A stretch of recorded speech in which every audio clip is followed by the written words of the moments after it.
All right, welcome back, everybody. We're going to spend our time today moving away from the speaker-oriented perspective of public speaking. We've spent a lot of time thus far in the semester talking about how to do things from the speaker side of things. So we've walked through the 5 canons as a process for how you will prepare and ultimately deliver your speeches.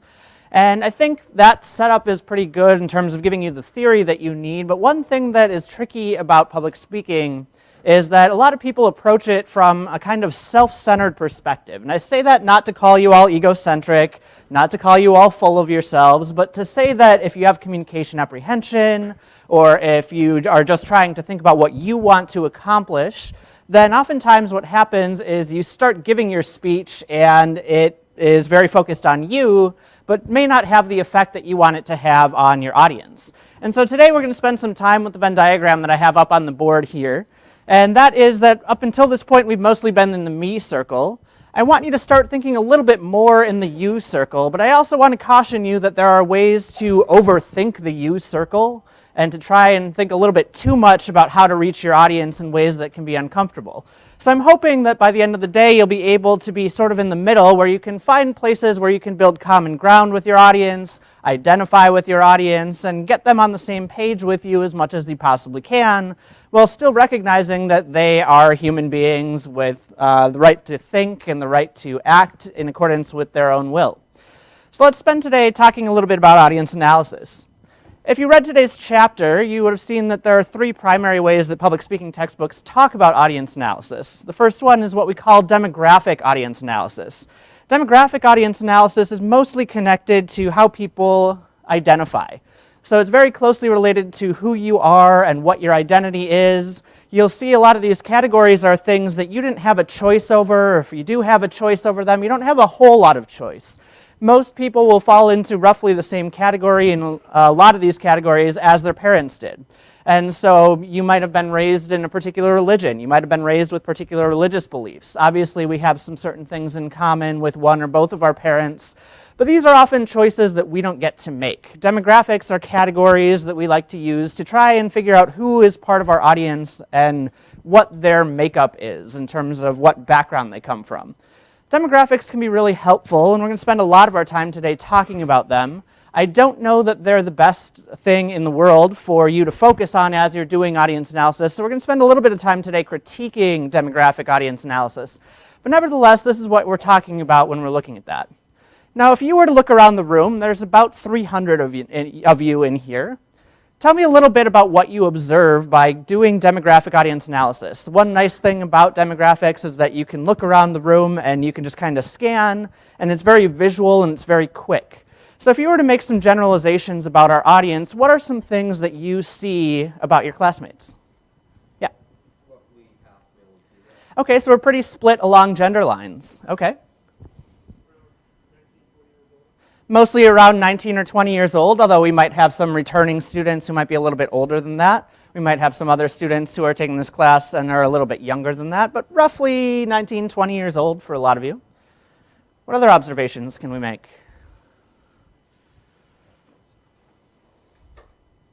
Yeah. You're all college students, so that speaks a little bit to your education level. Okay. Anything else we see?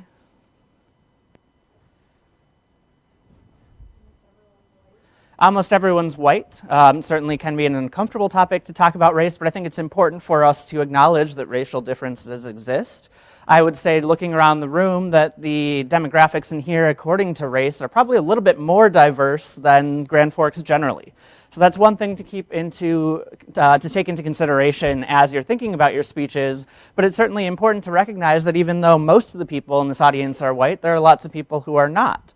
Same goes for people who are from North Dakota or not from North Dakota or Minnesota. There's lots of things we could make assumptions about based on our demographics, but you can nevertheless scan the room.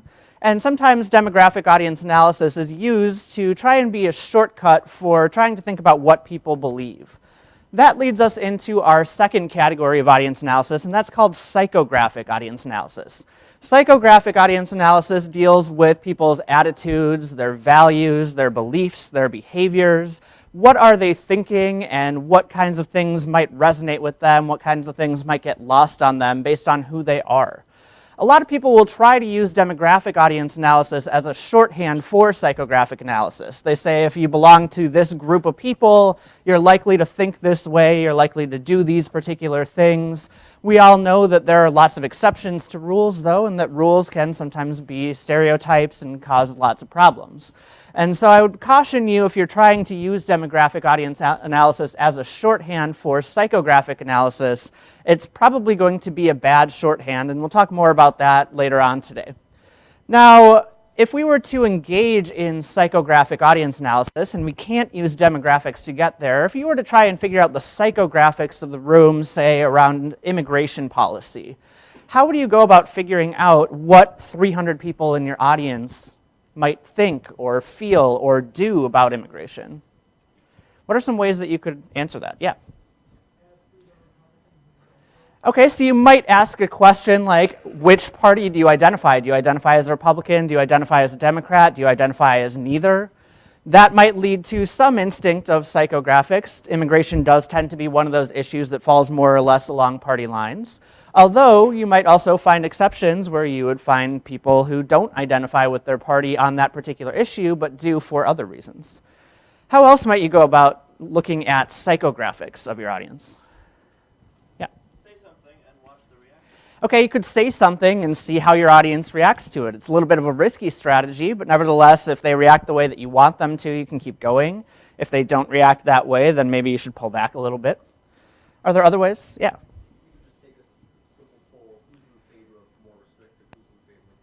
Okay, so we could do polls, we could do surveys, we could do interviews. There's lots of different ways to get at psychographics, and we presume that when we ask people questions, they're answering those questions honestly.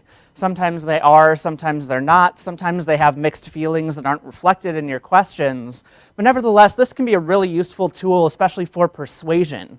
If you already know where your audience stands on a particular issue, that you can then adapt your message to figure out if they already agree with you, how to get them to agree with you more. If they don't already agree with you, what are some arguments that you could make that would get them to that place? Did you have something you wanted to add? Yeah, you could ask them multiple questions Mm-hmm. that ask the same thing in different ways. The answers contradict each other. Good, yeah, so one way to get validity in our surveys is to ask the same question in a couple different ways and see if it resonates the same way each time.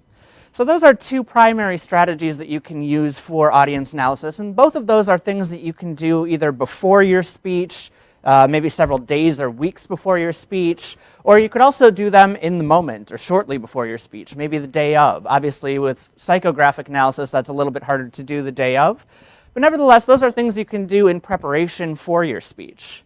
The third type of the third type of audience analysis has nothing to do with necessarily what is going on in your audience's heads in terms of what they believe or how they feel or what they're going to do.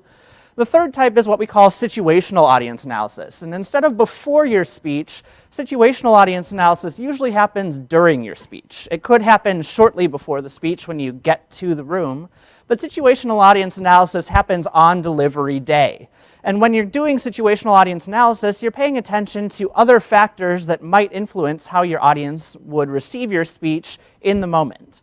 So to give you an example, a few years ago, I taught a class, summer session public speaking in a room in Texas. It was one of maybe 3 or 4 rooms at my university that didn't have air conditioning. And it was a summer session, so it was 110 degrees at 2 o'clock in the afternoon every day I taught this class. And we had 2 little fans that would swing back and forth, and they'd kind of make it feel like there was a little bit of a breeze. But I knew every day when I walked into that classroom and when my students walked into that classroom, they were going to be hot, they were going to be anxious, they were going to be tired. And so I had to figure out how I was going to adapt to that. So I told them, make sure you bring water because I can't do anything about the heat in here. I would pull in lots of examples and lots of things to keep their attention going because I knew that if the heat was getting to them, it would interfere with how they were understanding and receiving my messages. And that's what you have to be mindful of when you're doing situational audience analysis. Aside from that, another way you can do this is to look around the room and see who all is paying attention. How many people are on their laptops? If they are on their laptops, are they taking notes or are they on Facebook? If they are nodding along and smiling, that usually means that they're listening to you, right? We all do this situational audience analysis in order to get feedback from our audience, and we adapt to that feedback. So you might have prepared your speech as well as you could, but if you notice that you're putting your audience to sleep, you might have to change things up a little bit. And that's what situational audience analysis is all about. It's about ways that things could interfere with how your audience is receiving you. Now, I told you that we were going to spend a lot of our time today talking about demographic audience analysis. So to give you a better sense of this, we're going to talk a little bit about what I call target advertising, or target audiences. We'll get to that term in a minute here. But to give you a sense of this, I want to pull you back about 10 years ago to the 2008 presidential campaign. If I'm doing situational audience analysis, if I'm doing demographic audience analysis, and you all told me that you were around 19 or 20 years old, then I know that a lot of you are probably pretty young and may not remember the 2008 campaign very well.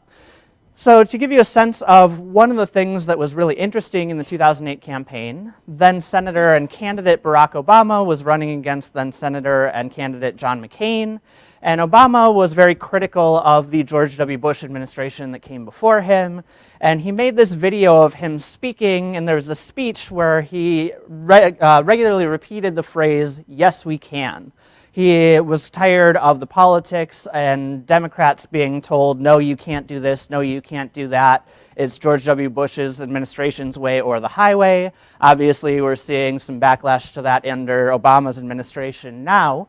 But this Yes We Can video went viral and it got a lot of attention. Part of why it got a lot of attention is because he decided to set it to music. And so he took this and took images from this campaign and words from the speech, set it to music with will.i.am from the Black Eyed Peas. But part of why this video got so much attention is because who he included in his message were people who were not used to being included in presidential campaigns. So we saw a little bit of people who were sort of included from some candidates in certain messages, but we just talked about immigration and how that was a divisive issue. So Obama decided he's going to translate Yes We Can into Spanish, and so there's a young man saying Si se puede in Spanish. There's a young woman saying Yes We Can and signing it in sign language. And finally, there's another young woman saying Ken anu yicholim in Hebrew. And a lot of people saw this video and it got a lot of attention because maybe the Latino immigrant here is used to people talking about Latinos.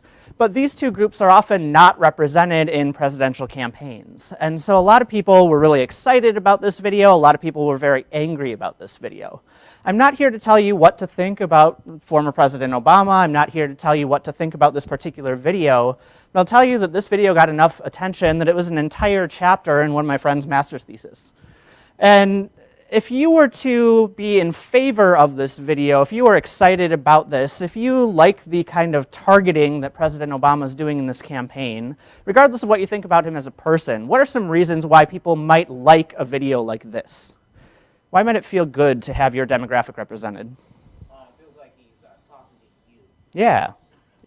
It feels very personal. We're used to political campaigns being kind of abstract, talking about everybody and not focusing on this group or that group or that group. But sometimes the people who are not traditionally represented in politics feel left out of that. And so it feels very personal. It brings them back in. Just because of the fact that it deviates from what's normal, makes it a clear indication that, people who feel like they're not represented would be more likely to vote for them. Okay, yeah, so people who may not feel like they're traditionally represented might feel really good about this. They might be more inclined to vote for him because other candidates in the past haven't addressed these groups. And when President Obama does, it signals to them that, yeah, he cares about me.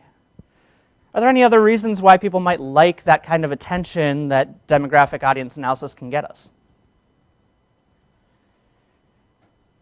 Yeah. Good. It feels like the people are part of change. If you read the first 3 words to the US Constitution, we the people are supposed to be the ones in charge of government. This signals that people have some more control and it's not just a political candidate making promises. If you are critical of this video, or if you're critical of President Obama in this campaign, what kinds of arguments would you make about the bad side of this kind of targeting? Okay, so we have a conversation around identity politics, that if you're part of this group, it means you're at odds with that group, and we can only have some people represented at the expense of other people. People who are used to being recognized all the time, they feel like now they're being left out again. Okay, yeah, so there might be people who are used to being represented in politics who may not see their voices represented here. And they may feel like, okay, President Obama speaks for these people, but what about me? Any other reasons why you might be critical of a video like this? Yeah. It kind of, well, different languages being represented, it might bring about kind of like a divisive nature in that. Okay, yeah, so if we have lots of different groups being represented and lots of groups not being represented, that can feel a little bit divisive. Political campaigns, at least successful ones, usually try to unify people. Okay? Also, the whole concept of the yes we can. Mm-hmm. If you were a fan of the George Bush Uh-huh. and the things he said, no, you can't do that. Uh-huh. If you believe that the things he said, no, you couldn't do, were wrong to do, Mm-hmm. you would be automatically against this video just because of the message it's carrying, not necessarily the weight. Fair enough. Yeah, if you were a fan of the administration that Obama was critiquing, you probably would not be a fan of the critique itself. Good. In my last class, somebody also mentioned the idea of pandering. Pandering essentially means that a politician is playing to your ideas right now in order to get elected, but what happens as soon as they get in office? Are they still going to care about your group and your group's interests? A lot of politicians, a lot of media pundits were critical of this video because they said Obama's just trying to get their vote, and as soon as he gets into office, he's going to break a bunch of promises, just like a lot of other politicians do. So this was a really controversial video, and the reason I share it with you is to get you thinking about demographic audience analysis as a two-sided coin. We like to think of it as a mostly positive thing. I'm actually very skeptical of that. I gave you all of those categories at the beginning of class, and every time I'm asked to sign a government form that has me identifying all those different categories, I'm kind of skeptical about what that data is being used for. Nevertheless, we're talking about demographics from a political standpoint, but also just from a general standpoint. From the speaker's perspective, what demographic audience analysis can do is help you reach a target audience. I mentioned that we'd come back to that term. Can somebody give me a working definition of what a target audience is? I'm not necessarily expecting a right or wrong answer, but let's see if we can. The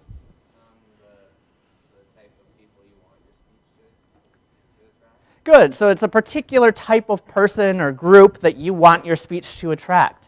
If I'm trying to reach a target audience, there's a room of 300 people in here. That doesn't necessarily constitute a target audience because my message might be heard by one of you one way and another of you another way and another of you another way.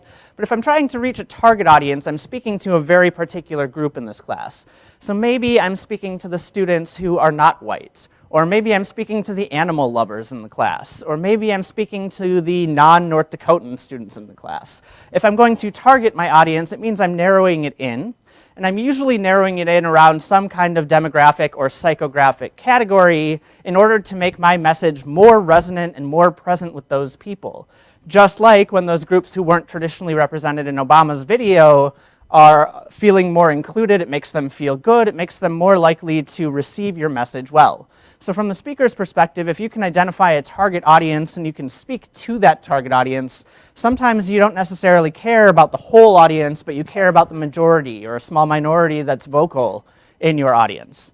Part of why I teach you audience analysis is to help you see things from that speaker's perspective, but the other reason I teach it is to help you from the audience's perspective. Just because the speaker tries to target you, just because the speaker tries to make you feel good, doesn't mean that you have to accept that message. I want to help you all go through audience analysis to be able to think a little bit more critically when other people are trying to persuade you to do things that you don't want to do, or to inform you of bad information. So from an audience's perspective, we can be a little bit more critical of some of the messages that we receive. And that's part of what I want to challenge you all to do. So I have this advertisement from last year or the year before. There was an advertisement that got a lot of attention on social media, and it was for Dr. Pepper 10. It was called Dr. Pepper 10 because it was 10 calories, and the slogan for Dr. Pepper 10 was Dr. Pepper 10, it's not for women. Part of what's interesting about audience analysis and part of what's challenging about targeted audiences is when you have a target audience, you're by definition excluding other people from your audience. Another thing that's challenging about it is when you do target an audience and you share a particular message with them, most of the time you're also actively working to constitute that group's identity, to tell them who they are, who they should be, how they should behave, how they shouldn't behave.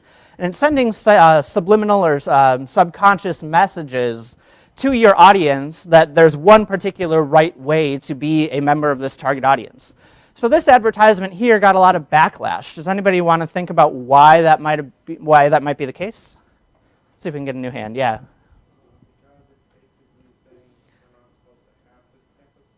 Who is not supposed to have this? Okay, so by definition, if it's not for women, we've excluded about half of the audience that this ad could have reached, and those people might be on the defensive because they've been excluded.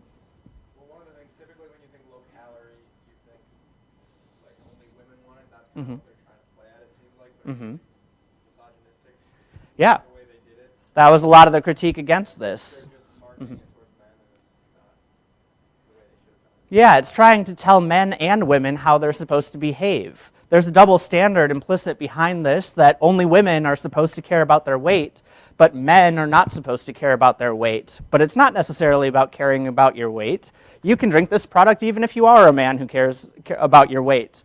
Nevertheless, it was still sending the message to women that they should be counting calories all the time, and a lot of women were really upset about that. They saw it as misogynistic. Any other reasons why this ad might be problematic? Coke is best. Okay, so we could obviously make another argument that there are different demographics not represented here by people who like different kinds of sodas. Nevertheless, when you are a member of a targeted audience and an advertisement or a politician or a public speaker is trying to tell you who you are and what you should be like, you often have to ask the secondary question, why am I being targeted here? And once you ask that question, you might also ask yourself, what is this person trying to tell me about who I should be, and is it appropriate for them to tell me that? Some of you have probably had the experience of being on social media and getting an advertisement that's very targeted to you, and it's really creepy that they know what your favorite restaurant is in a city that you visited 10 years ago, and they're telling you to go back there. That's kind of weird. Some of you have also probably had the experience of the algorithm getting things totally wrong, and you're wondering, why the heck am I getting an advertisement for cheetah print yoga pants? I don't know. So targeted advertising is kind of a double-edged sword. It's a mixed bag. You could use a lot of different metaphors, but essentially it's not always the most pleasant thing for speakers or audiences to engage in. Now I want to give you a little bit of practice in this thinking critically, so we're going to watch a couple different advertisements that have particular targeted audiences in mind. The first one is a product that I can say that I do not endorse, despite me showing you this product in class. The reason I don't endorse it is because it's an alcoholic beverage, and as we said, some of you are under 21, and so if I endorse that explicitly, I'm going to be in trouble. The more important reason why I don't endorse this product is because the particular beer being advertised is Milwaukee's Best Light, and for those of you who aren't over 21, Milwaukee's Best Light is not a good beer, and you all can do better. So we're going to watch an advertisement here, a series of advertisements for Milwaukee's Best Light. Knowing that there's a particular target audience in mind, there's an obvious category that comes to mind from the beginning, but we could narrow it down beyond that obvious category. So try and think about those different demographic categories and try to think who is and who is not included in this message, and then why are they being included or excluded from this message.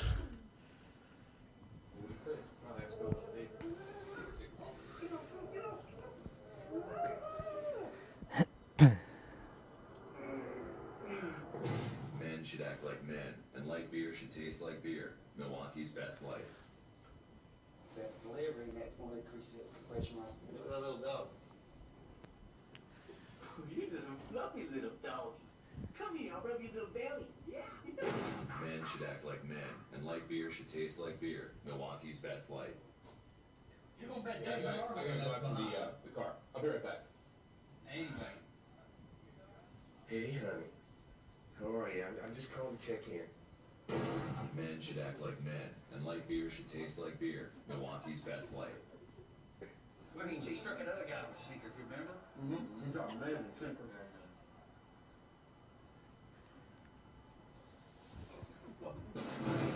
Men should act like men, and light beer should taste like beer. Milwaukee's Best Light. Fellas, how's it going?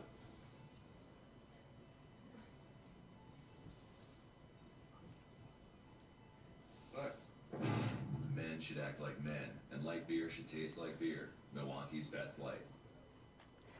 Now, I'll tell you that when I was in your shoes as an undergrad, a former professor of mine, who's now a good friend, put me through a torturous exercise where I had to write a 7 to 10 page paper about those 5 advertisements that you just saw. I will tell you that I did get an A on that paper. I will tell you that it was not easy to do so. But let's talk about it a little bit in terms of demographics. Who's being targeted here and why? Men. Men are being targeted. But beyond the category of men, that's the obvious category, what are some particular types of men or other demographics that are being represented here?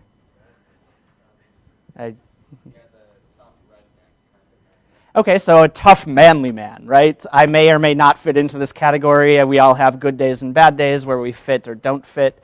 Good or bad is not the right metaphor to use there, but you know what I'm saying. We have days that we're a little bit acting more in accordance with our gender stereotypes. This is asking you to be a manly man, and so gay men, trans men, bisexual men, effeminate men are probably not being included here, or if they are being included here, it's telling you that there's one right way to be a man, and if you don't act that way, then you're going to get crushed by a giant beer can. You forgot to mention nerds. I feel excluded. Okay, so nerds also might feel excluded. Fair enough. What other demographics can you identify here?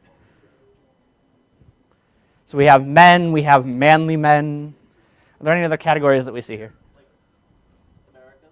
American men, right? So if this ad is not appearing in South Korea or Japan, it's appealing to a particular kind of American man. Okay. Middle class. What makes you say middle class?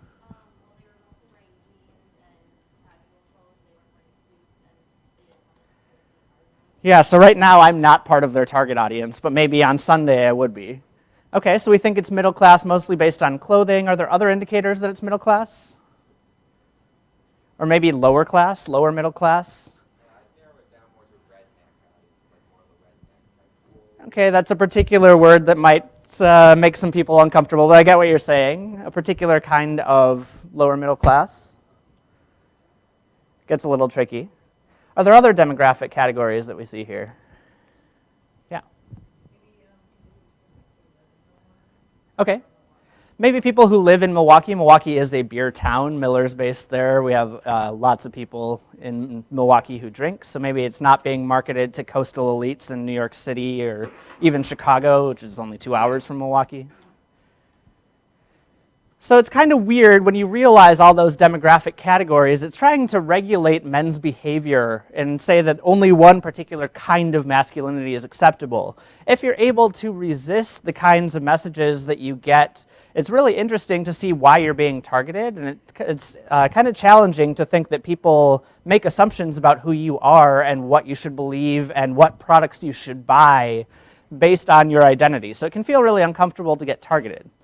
We had one target audience. We're going to look at another one. Let's try to do the same exercise. Let's try to get beyond the obvious category of who this is being marketed toward, but we'll look at another product that is available here. Nope, that's not the right one. My bad. How do I feel about my period? We're like this. I love it. I want to hold really soft things like my cat. It makes me feel really pure. Sometimes I just want to run on the beach. I like to twirl, maybe in slow motion. And I do it in my white spandex. And usually by the third day, I really just want to dance. The ads on TV are really helpful because they use that blue liquid, and I'm like, oh, that's what's supposed to happen. You like Kotex, and you line it 10 pads and line it. All right, let's do the same exercise. Who's being targeted here? Okay, let's see if we can get some hands. Helps a little bit. Who's being targeted here? Women, okay. Any particular kind of woman? Menstruating women, or maybe women who are going to menstruate sometime in the next month, which includes all women, but maybe more pressing for, well, all women who haven't gone through menopause. Yeah, I love showing this because as soon as we get from the beer masculinity ad, it's how do I feel about my period? And all the men kind of look around at each other, and even some of the women kind of look around at each other, and why are we talking about this? I like teaching college students because you don't all go home to your parents and I get 50 phone calls saying, what did you talk about in school today, Johnny? Oh, nothing, just beer and tampons. Then I have a whole bunch of angry parents calling me. I don't get to deal with your parents. It's actually a violation of federal law for me to talk to your parents. That's why I love teaching college. Let's see if we can clarify a little bit. Who else is being targeted here?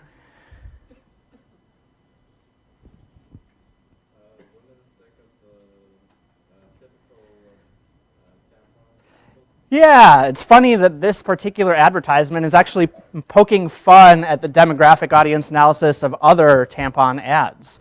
There are lots of tampon ads that use very pastel colors, pink and blue and white. If you notice, the box for this one is like bright yellow and red and blue and lots of bright colors. I think that's being marketed at what someone in my last class yesterday called a cynical audience. I would say probably a younger audience. I don't know that this ad would speak to a 35-year-old woman, but it probably speak to a 19-year-old one a little bit more.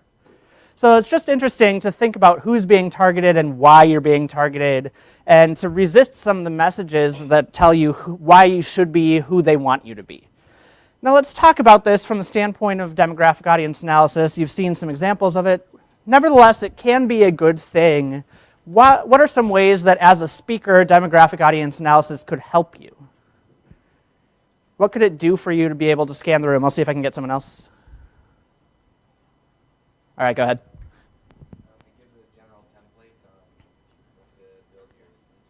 Okay, so it gives you a general sense of who might be in your audience, and that might help you to figure out what your topic should be, or if you already know your topic, maybe it'll help you narrow down how you want to talk about your topic, or what kind of style or language you want to use to express your topic.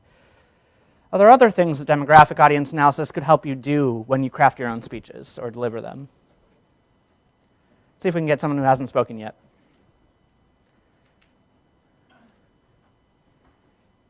Can't think of any other advantages I've made you that jaded? I hope not. Yeah. Yeah, it could help you be careful about your language choices. Let's take one more. Yeah. Say more about that. Okay, well, it can maybe help you with your style or your delivery. You can try to maybe target your audience or target your speech toward particular people even as you're talking. Especially if you're like giving this speech in a major city, Mm-hmm. and you look at your audience and you look at the race perspective Mm-hmm. of it, Mm-hmm. It gives you a better way to relate to some of them. Yeah, I talked about this audience being a little bit more diverse than Grand Forks generally. One thing that I will say that I think is important is most of the time your audience will not be an audience just like you. Your textbook talks about friendly, hostile, and mixed audiences. Most of the time, you're going to have a mixed audience where there's going to be a pretty even split of gender, where there's going to be diversity, where there's going to be different political beliefs. And so you have to know how to be able to speak not just to people who look like and sound like and have the same ideas as you, but also the people that you're trying to reach who may not be there.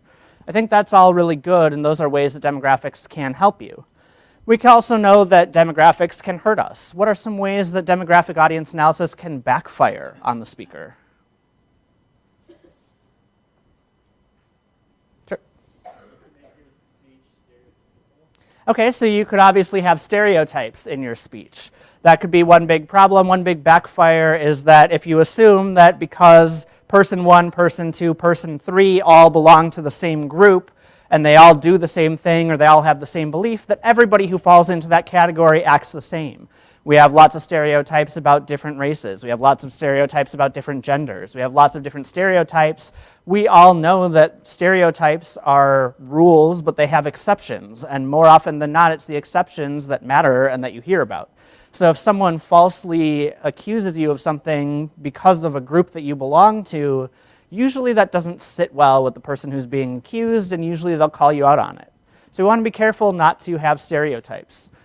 Closely related to that, you want to try as much as possible to avoid making assumptions about your audience. I'll tell you that there's a favorite phrase of mine that I learned from one of my high school teachers, and that phrase is never assume. Has anybody heard this before? Never assume because? Rock on. Never assume because it makes an ass out of you and me. Pardon my language, but I think that's a phrase that resonates with a lot of people. you will often, if you are falling into the category of making stereotypes, make assumptions about who people are based on who they look like. And that's not a good idea. To give you an example of that, I'm going to pull up a clip from one of my favorite comedians. This is Margaret Cho. This is Margaret Cho about 20 years ago. Back in the 90s, Margaret Cho had a show on ABC, or she was part of a show called All American Girl. And Margaret Cho happens to be a Korean American, and the producers were trying to talk about immigration and her experience, or experience of people like her growing up in the United States as an immigrant. And so she's actually not an immigrant. She's a second-generation immigrant. Her mother came here from South Korea. Nevertheless, the show's producers made some bad assumptions about her. So let's see how that played out. Then there were people who didn't understand the concept of Asian American. I went on a promotional tour for the TV show, and I went all over the country, and I went to one morning show, and the announcer said, "Hey Margaret, we're changing over to an ABC affiliate, so why don't you tell our viewers in your native language we're making that transition."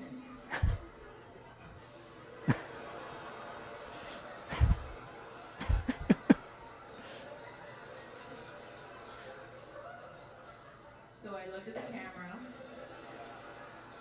and I said, "They're changing to an ABC affiliate."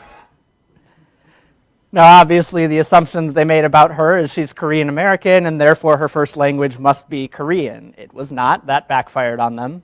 I'll tell you, she goes on in the same bit to talk about those producers some more, and she says they once told her, "Hey, Margaret, when you're on the show, we want you to eat with chopsticks." Chopsticks are not necessarily South Korean. They kind of have been adopted to there. But you can eat with chopsticks, and then when you're done eating with chopsticks, you can go ahead and put them in your hair. Ladies, show of hands, how many of you would eat with chopsticks and then put those same chopsticks in your hair? Yeah, I didn't think so. Nevertheless, they thought this was an appropriate thing to say to her. And it's a little tricky. The line with appropriateness and what's appropriate and what is not appropriate is going to change a lot. I don't know that there's a universal standard for what is or is not appropriate. I would encourage you as much as possible to err on the side of caution. If you think you're being risky, my best advice to you is to ask around and see how people react to your ideas. You might get 30 different opinions, and half of them really like it and half of them really hate it, but at least then you know where you stand in terms of appropriateness. But I'd encourage you to err on the side of caution. And that's going to take us into our participation question for the day. And our participation question is going to talk about this concept, political correctness. This is a term that gets a lot of attention. It's especially gotten a lot of attention over the last 20 years or so under the culture wars. It's a phrase that a lot of people love. It's a phrase that a lot of people hate. You may think you know what political correctness means. You may have no idea what this term means, and that's okay. What I want you to do is to answer the following question, and that is, which of the following best represents your views on political correctness? A, I don't know what it means, and I want you to be honest if you don't. Some of you may think you know what it means, and you may be wrong too, and that's okay too. You also might say, I think I know what it means, and I think it's necessary and important. I think I know what it means, but I think it's stupid, or I think I know what it means, and I have mixed feelings about it. So go ahead and log into Blackboard. We are in week 5. And answer that participation question. Should you encounter any trouble logging into Blackboard or having issues with Blackboard, go ahead and email your lab instructor, but the preferred mode is to have them all in Blackboard so they're all in one place and we're not sorting through 130 emails. Go ahead and answer that question, and I'll do some situational audience analysis to see when the devices go away and you all are paying attention again. You just want us to put the letter in? Yeah, you can do that. For this week, I gave you a multiple choice question. You can either put the letter, or you can put the statement that goes with the letter. Whatever helps you answer that question. I'll give you a minute or two. Yeah. I don't know about that, but if you have trouble, email your lab instructor.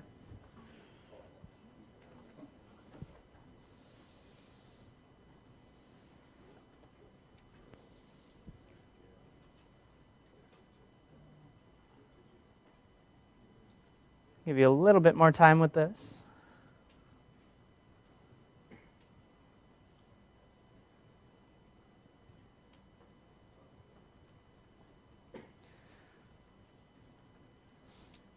All right, you might still be working, but you at least have the question up here for you. Raise your hand if in response to this question your answer was A. It's totally okay if you don't know what this term means. I want to get us on the same page if we're not there. There's usually a couple. There are a couple. That's good. Raise your hand if you said B. Raise your hand if you said C. Raise your hand if you said D. So of the people who know political correctness or think they know what it means, a lot of you said you had mixed feelings about it, but there are a lot of people who are still pretty polarized in B or C, and I think that's okay. I want to have a conversation about this term because it gets a lot of attention. So before we do that, let's try to clarify the people who were honest and said they have no idea what this term means. Somebody who said B, C, or D, try to tell us a working definition of what political correctness means. Not whether it's good or bad, just on a simple level, what is it? The idea that when making public statements, there's certain language you should use and certain language you should avoid to avoid offending people or to avoid saying something that somebody else might not like. Good. That was a good working definition. The parts that I picked up on were being careful with your language use, using language to try to avoid offending other people or saying things that are no longer historically accurate or appropriate to say, using outdated terminology to refer to demographic categories, especially those who are traditionally not in power. Yeah, I just wanted to add a little. Please. I feel like there's this idea that political correctness is meant to not upset people. Actually, specifically, like omitting language that is targeted at. Good. Yeah, so it's not just about not offending people, but it's language that has historically been used to pick on people from marginalized groups. I think that's a really good addition, Elias. Good. So we have a better sense of what political correctness might be. Let's talk about it. I'm going to give the people who said C, they think it's stupid, a chance to voice their opinions. They may be your opinions or just general opinions. What are some reasons people give for not liking political correctness? I think that there's many times there's things that need to be said in society, and people will not say them. Political correctness prevents people from saying them either in the way that statement would make the most sense, or the way that the political correctness could prevent them from telling the full truth about the statement. Okay, so a lot of people will refer to it as maybe censorship or not being able to have difficult conversations. They might say that they don't get to fully express themselves. I think that's all good.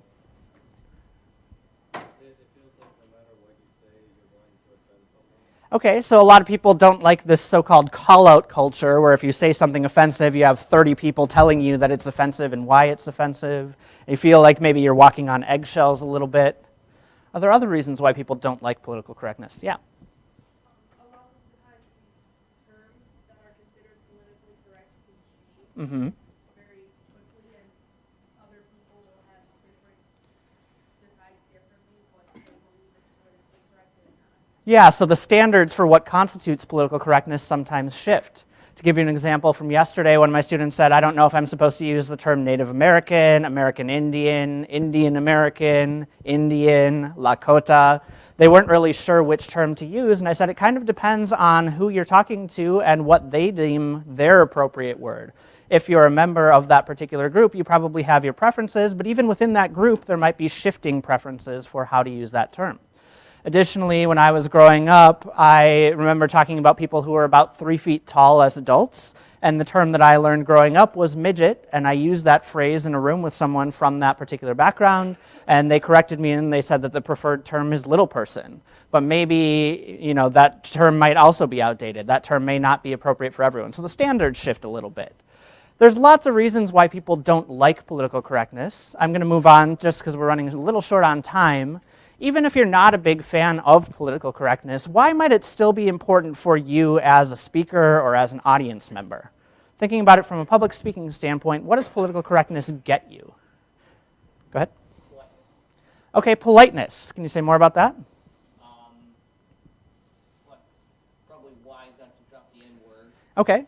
So there are certain standards of appropriateness. We probably don't want to violate those standards. I'll give you a favorite line from one of my other public speaking textbooks. Stephen Lucas, who teaches at the University of Wisconsin, says, "It's not about political correctness, but instead it's actually about personal courtesy.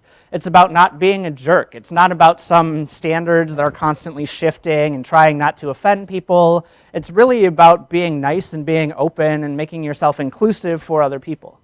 It gives you credibility. Okay, it gives you credibility. How so? Because if you're saying things that can be degrading to certain people or Mhm. certain cultures or something, it kind of, they look at you a different way than if you're using words and phrases that it can be inclusive for everyone in the room and in the audience. Yeah, if you say something that's offensive and someone in your audience reacts to it, they're probably not going to listen to the rest of what you have to say. Or if they do listen to what you have to say, congratulations, you've just created a hostile audience member who's going to give you lots of trouble. Good. Any other reasons why this might be a good thing? From the speaker's perspective, from an audience's perspective? Yeah. Well, some people in the audience can be very sensitive Mm-hmm. to certain things that are being said. So Mm-hmm. when you say something, you want to try to get your point across. Mm-hmm. But at the same time, you want to make sure that they understand what you're saying without taking personal offense to it. Yeah, it's common for people, if they are going to be offended, to latch onto one thing that you said that was offensive and to miss what you're actually trying to say. And so it's part of it's about clarity. If you're trying to teach your audience something new, if you're trying to persuade your audience to think or act differently, you probably want to speak to them in a way that's going to resonate with them. Additionally, a lot of you have probably had the experience of being on the butt end of a joke or being on the bad end of a comment that was offensive based on who you are as a person or based on something that you have little or no control over. Usually when that happens, it's not a very good feeling. And so I'd encourage you as much as possible to try and act with what Stephen Lucas calls personal courtesy. Err on the side of caution if you're not sure if you're being appropriate. There are some times where you intentionally might want to be inappropriate, but more often than not, you want to try to avoid being perceived as racist or xenophobic or homophobic. Worse than that, you don't want to actually be any of those things. Not just to be labeled as those things, but in your character and who you are. Your speech is often representative of your character. So just to keep going, keep that in mind. We're going to watch a short clip. This is a slam poet, one of my favorite pieces of slam poetry. It's a piece called The Hebrew Mamita by Vanessa Hidary. And she's going to talk about how even well-intentioned, even moments that feel like political correctness can sometimes go awry. And you might not feel like you're being offensive, but nevertheless, if you've offended someone, it's usually a problem. I meet a guy in a bar that's cute. He wears LL Bean duck boots and guards my bar stool when I have to go pee. He asked me out to dinner for the following Tuesday. I declined. Tuesday's Yom Kippur, I will be fasting. You're Jewish? Wow. You don't look Jewish. You don't act Jewish. And he says it in this tone that sounds like he's complimenting me. And I say nothing. I say nothing, which combined with a flirty smile translates to thank you. I say nothing because I got a contact high of someone's anti-Semitic crack pipe. I say nothing because somewhere along my life's graph, I've been swayed to believe that being Jewish is not too cool, not too sexy. I say nothing because I'm in a deep sleep, a snow-white coma, destined to meet my prince 5 years later in the form of stone in Jerusalem named the Wailing Wall. I place folded paper with written prayers for the dead in a nook. In a nook of the wall next to a woman with concentration camp numbers tattooed on her forearm. Surrounded by fervent praying and bodies swaying, I am far more awake than I ever thought possible. I suddenly remember the exodus of the Israelites, and I walk barefoot from the wall in the desert to the bar and look for the guy with the duck boots. He's not there, but I have something to say to him. He's not there, so I make a soapbox and reenact the scene. Bartender, tell me I don't look Jewish. Tell me I don't act Jewish. Because I'm thinking, I'm saying, what does Jewish look like to you? Should I fiddle on a fucking roof for you? Should I humor you with pay? Oh, 'cause you know how we like to Jew you down. Jew you down, I'd like to throw you down. 'Cause I walked here long miles on hot sand to publicly repent my sins, 'cause I almost forgot. 6 million died without having the option of giggling on bar stools. Almost forgot that concentration camp survivors are now a dying generation. That my children may never have the sensation of seeing in person. And if you must see me as that blood-sucking Jew, see me as that pesky mosquito that bites and sucks the prejudice right out of you. Just feel the need to say I can't be the only exception to the rule. Just the one right now using my poetry as a tool. To follow KRS-One, I will use my gift to only uplift and maybe change just one heart tonight. I'm the Hebrew Mamita, long-lost daughter of Abraham and Sarah. The sexy oy vey, chutzpah having, non-cheaping, non-conspiracizing, always questioning, hip-hop listening, Torah scroll reading, all people loving. Pride-filled Jewish girl. Bigging up all people who are a little miffed because someone tells you you don't look like or act like your people. Impossible, because you are your people. You just tell them they don't look, period. So you might see her as a little over the top. That's kind of the point of slam poetry. Nevertheless, you can probably see that she has a point here, and that maybe this guy wasn't trying to be offensive, but nevertheless, once the offensive thing is said, it's hard to come back from that. Before you all go, I want you all to take a look at the board here. This is how I grade your speeches. When I'm sitting there, I told you your textbook talks about friendly, hostile, and mixed audiences. When I look at your speeches, I see a mixed audience. I see the audience that's up here on the board. That's how I grade. That's how I've told your lab instructors to grade. I want you to be really cautious. It doesn't mean that you can't talk about controversial subjects, but you have to think about them from perspectives that are not self-centered, that are audience-centered and get you thinking about who is in your audience and how you can best reach them. So I'll leave you with that, and I'll see you all next week.